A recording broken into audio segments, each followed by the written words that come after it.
Hello guys, ayan mahilig din po ba kayo sa itlog? Syempre kami favorite din namin ng aking 3 sons kaya pig-try namin yung ganitong luto sa itlog. So lalagyan lang natin yan guys ng Tasty Boy na breading mix at yung ating itlog na 5 piraso. Nako guys, super yummy at napaka-crunchy nito guys. Talagang magugustuhan ng mga anak ninyo kaya try nyo na rin po itong lutuin.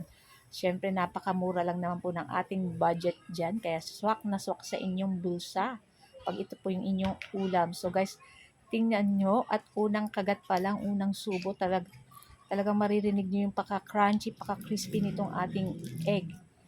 Naku guys, napakasarap talaga. Lalo na kung may ketchup pa, kahit Mang Tomas, pwedeng-pwede kahit anong sauce nyo dyan sa ating crispy egg. Nako, ayan, unang subo guys. Nako, sobrang crunchy, sobrang sarap. Nako, kaya kung ako sa inyo, try nyo na din po itong lutuin. Ay, shout out po kay Chef Obang.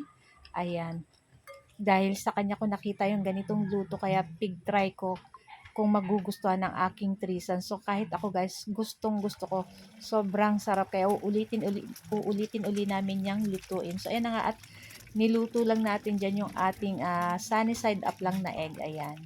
So medyo marami-rami yung mantika na kailangan natin. At dyan na rin natin mamaya ipiprito yung ating egg. Pagkatas nito i-coat natin siya ng itong Tasty Boy breading mix at lalagyan ko ng konting harina para hindi siya ganoon kaalat. So yan na nga guys, ayan na yung ating panglimang itlog dyan. Ayan yung ating last. At ahunin na rin natin yan guys. Pagkatapos, ayan, i-ready na natin yung ating Tasty Boy breading mix. Nako, nilagyan ko din lang guys ng konting harina para hindi po siya ganoon kaalat kasi medyo maalat yung ating Tasty Boy. Saka 5 pirasong itlog lang naman yung ating lulutuin.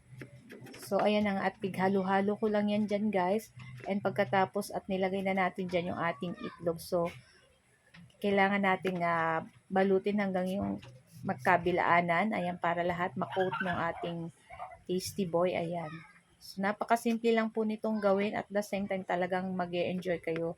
Napaka-yummy, napaka-crunchy, napaka-crispy. So, talagang kahit anong sausawan nyo dyan guys, pwedeng-pwede. So, ayan na nga at pigprito uli natin dyan sa ating piglutuan kanina ng ating sunny side up. Ayan, para hindi sayang yung ating mantika. Ayan, kahit use oil po pwede nyong gamitin dyan.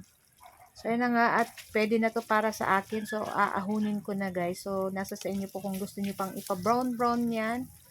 Sa akin po okay na yung ganito. Crispy na rin po yan.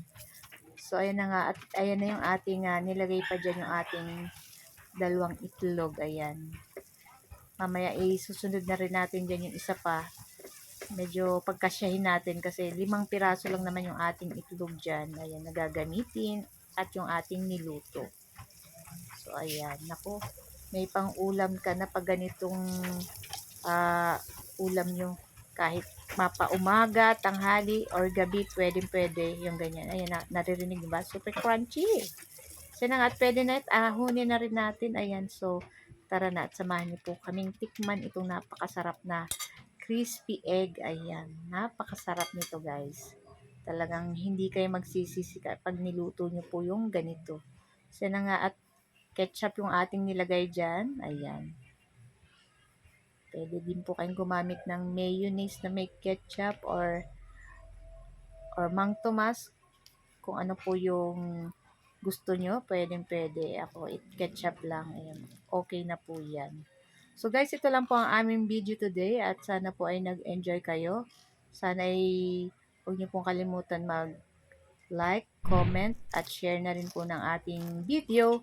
Ayan, sa mga hindi pa po nakafollow ng aming page, pa-follow na lang po ng aming page na Ma'am She and Three Sons. Sa lahat po ng walang sawang nag-share at nag-comment, nagla-like. Ayan, maraming salamat po sa inyong lahat. So guys, ayan. See you our next video again. And thank you for watching. Ciao, babu. Woo!